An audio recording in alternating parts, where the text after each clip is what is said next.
नमस्कार दोस्तों, मैं हूं आपका दोस्त रोहिताश यादव। बात आज कुछ छोटी छोटी न्यूज काफ़ी हैं, उनको कवर करेंगे। दूसरा, मेटावर्स आपके लिए कितना बेनिफिट है इसका, और लोग इसको कितना यूज कर रहे हैं, कितना महसूस किया है, चलो इसके बारे में थोड़ा बात करेंगे। देखिए, मैं कोई भी चीज़ लेके आता हूं तो कुछ तथ्य और डाटा साथ में लाता हूं, क्योंकि ऐसे ही नहीं बोलता आके कि कुछ भी आके खड़े होकर बोल दूं तो वो चीज़ शायद मैं नहीं कर पाता। जैसे कुछ लोग सिवाई नू के बारे में कुछ भी बोलते रहते हैं, मैं कुछ ना कुछ आपके लिए डाटा जरूर लाऊंगा उसके बैकग्राउंड के लिए कि भाई जो मैं बोल रहा हूं उसके पीछे आखिर आधार क्या है। तो आधार होना बहुत जरूरी है। तो पहले मैं बात करता हूं जो हमारी छोटी छोटी न्यूज हैं जो कहीं ना कहीं हमारी क्रिप्टो करेंसी में मायने रखती हैं। सबसे पहली छोटी न्यूज नहीं है लेकिन बड़ी न्यूज है, और वो ये है कि BTC आपका 18,000 प्लस चल रहा है, यानी 18,000 के ऊपर चला गया है। तो ये कहीं ना कहीं जो इम्पैक्ट है वो है आपका FOMC। वो जबकि अभी काफी टाइम है, वो 12:30 के आसपास उसका रिजल्ट आना है, लेकिन उसका असर मार्केट में अभी से दिखाई देना शुरू हो गया है और BTC आपका जो है $18,000 को क्रॉस कर गया है। यहां पर हाँ, BNB जरूर थोड़ा सा अभी भी प्रेशर में है, लेकिन मामला ठीक है, यह टेंशन वाली कोई बात नहीं है। BNB का प्राइस अभी $271 चल रहा है, जो 255 तक भी गया था, लेकिन 271 का ठीक है, अपने आप को कम से कम उसने जो है स्टेबल किया हुआ है, रोका हुआ है। तो यही बहुत बड़ी बात है, जब इतनी बड़ी मतलब पैनिक सेलिंग हुई हो उस टाइम पे। लेकिन मेन चीज है कि अभी BTC डोमिनेंस बढ़ रहा है, तो देखिए ऑल्ट कॉइन में उतना ज्यादा अभी नहीं बढ़ रहा सब कुछ, लेकिन क्या है BTC में बढ़ रहा है ज्यादा, तो कहीं ना कहीं जगह BTC चलेगा तो पीछे पीछे और सारे भी भागेंगे।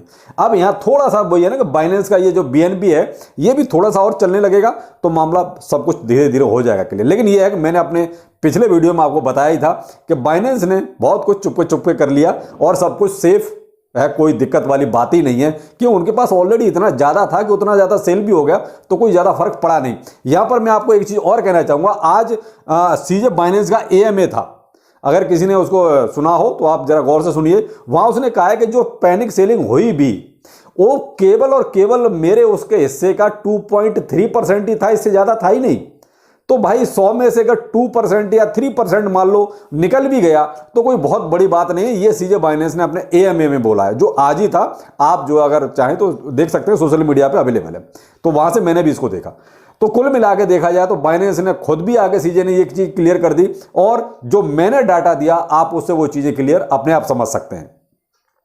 तो यहां BNB और BTC दोनों ही अभी ठीक है, कोई दिक्कत नहीं है, लेकिन यहां पर आपको ज्यादा ओवर एक्साइटेड होने की जरूरत नहीं है। देखिए, मैं आपको बहुत चीज क्लियर करूं, क्यों, क्योंकि अभी भी वो कहते हैं ना कि पीछे से कुछ और मजबूत चीजें आए तब जाके मार्केट थोड़ा सा स्टेबल करेगा। ये जो 18,000 का जो जिसका पहुंचा है, ये 18,000 का सपोर्ट लेके यहां से ऊपर को चलना शुरू करे तब तो ठीक है। अगर 18,000 ठीक है, अभी इसने टच कर लिया, 18,500 चला गया, या मान लीजिए 19,000 भी चला गया और वहां से फिर दोबारा से नीचे 17,000 से नीचे आया, 17,000 आ गया, तो देखिए फिर क्या फायदा हुआ इसका।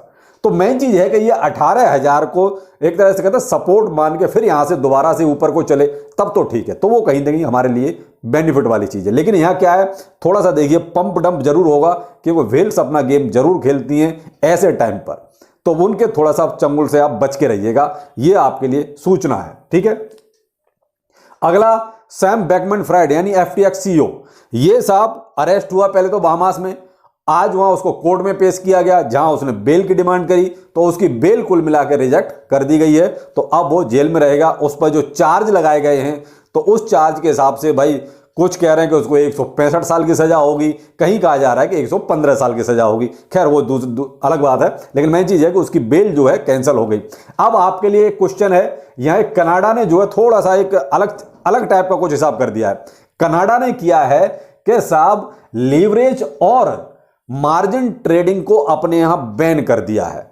तो आप प्लीज मुझे कमेंट सेक्शन में यह बताइए, क्या कनाडा ने यह ठीक किया है कि लेवरेज को भी खत्म कर दिया और क्या कहते हैं मार्जिन ट्रेडिंग को भी एक तरह से उसने खत्म कर दिया, अपने यहां बैन कर दिया है। तो क्या उसने ये ठीक किया है, कमेंट सेक्शन में इंतजार करूंगा आपका, ठीक है। FOMC मीटिंग आज 12:30 बजे क्लियर हो जाएगा, कितना क्या इंटरेस्ट रेट आ रहा है। इंटरेस्ट रेट कम आ रहा है, इसी वजह से BTC 18,000 के ऊपर जा रहा है। तो यहां कहीं ना कहीं पॉजिटिव साइन अभी से नजर आने लगे हैं, ठीक है। पॉलीगॉन में एक अच्छा खासा आज आपको अच्छा खासा एक रिटर्न देखने को मिल सकता है, तो आप थोड़ा सा अलर्ट रहिएगा। जिन्होंने अभी मान लीजिए बियर में खरीदा है, बहुत ही नीचे प्राइस पर अभी खरीदा है, तो पॉलीगॉन वालों के लिए अच्छी खबर हो सकती है कि मे भी हो सकता है कि एक झटके में वो $1 पे भी पहुंच जाए। तो आप थोड़ा सा यहाँ सचेत रहिए कि पॉलीगॉन में ऐसा हो सकता है आज, ठीक है। बाकी शिबा इनू नेगेटिव न्यूज है इसके लिए। जो लोग ये कहते हैं शिबा इनू ये करेगा, शिबा इनू वो करेगा, शिबा इनू ने 2 पायदान नीचे आ गया है। शिबा इनू की रैंक जो 14 रहती थी वो 15 हुई और 15 के बाद 16 हुई जब मैं मार्केट अपना एक बना रहा हूं, वीडियो बना रहा था। इससे ऊपर ट्रोन आ गया, सोलाना आ गया, तो क्या है ये और नीचे आ गया, यानी कि अब शिबा इनू की रैंक 16 भी हो गई है। तो मेरे भाई जो लोग शिबा इनू को पसंद करते हैं अच्छी बात है, हम भी करते हैं, हमारे पास भी है।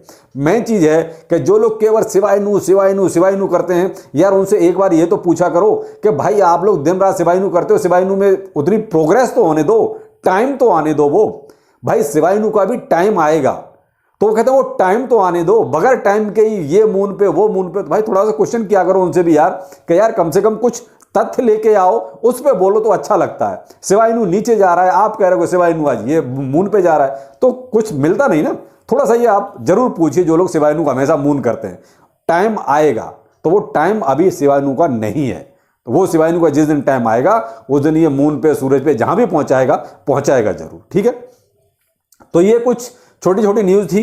अब आते हैं हम इधर मेटावर्स। देखिए मेटावर्स के खिलाफ एक बार मैंने थोड़ा सा बोला भी था, मुझे कहीं तक ये टेक्नोलॉजी ज़्यादा पसंद नहीं आती, लेकिन क्या है भविष्य इसका हो सकता है, आगे कितना प्रोग्रेस करेगी ये आने वाला वक्त बताएगा।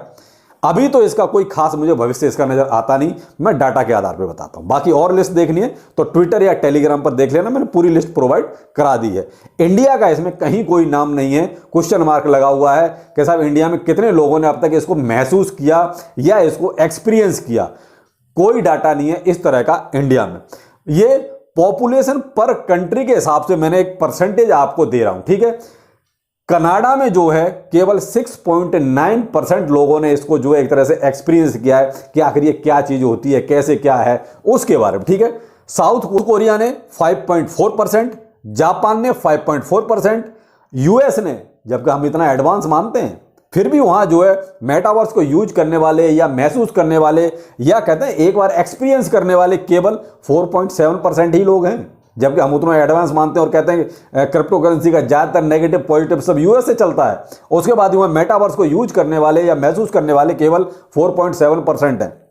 France 4.3%, Australia 3.8%, Italy 3.5%, Germany 3.4%, United kingdom 2.3% और स्पेन 2.3%। इंडिया क्वेश्चन मार्क, यानी इंडिया में कोई डाटा नहीं इस तरह का कि कितने लोगों ने मेटावर्स को थोड़ा महसूस किया है या यूज किया है या उसको एक्सपीरियंस करके देखा है कि आखिर ये क्या बला है, क्या टेक्नोलॉजी है।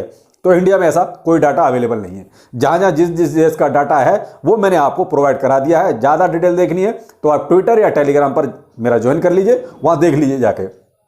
तो ये पॉपुलेशन पर कंट्री के हिसाब से एक परसेंटेज दिया मेटावर्स का।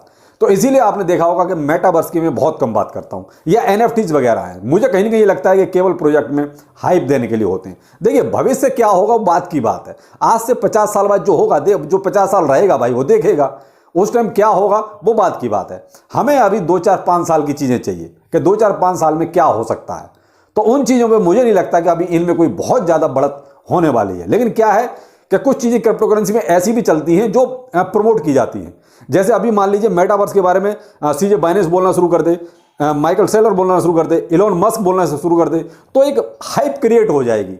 बेशक लोग उसको यूज करें ना करें, एक्सपीरियंस करें या ना करें, लेकिन क्या एक हाइप क्रिएट हो जाएगी अगर ये लोग उस पर बोलने लगे तो वो चीज अभी इनमें कहीं ना कहीं चल रही है। वो कहता है कि यूज केस वो अभी कोई बहुत ज्यादा ठोस अभी इनमें नहीं है। तो ये एक डाटा था मेटावर्स के ऊपर।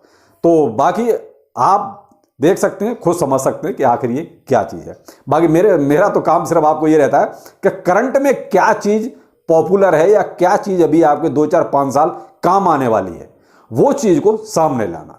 तो मेरा हमेशा फोकस वही रहता है और कुछ ना कुछ डाटा के आधार पे। बाकी ये कनाडा में जो बैन हुआ है लीवरेज और आपका मार्जिन ट्रेडिंग, इसके ऊपर आप कमेंट सेक्शन में जरूर बताइएगा कि आखिर आप क्या सोचते हैं कि कनाडा ने अच्छा किया या खराब किया। बाकी चलिए फिर मिलते हैं किसी नई अपडेट के साथ। नमस्कार।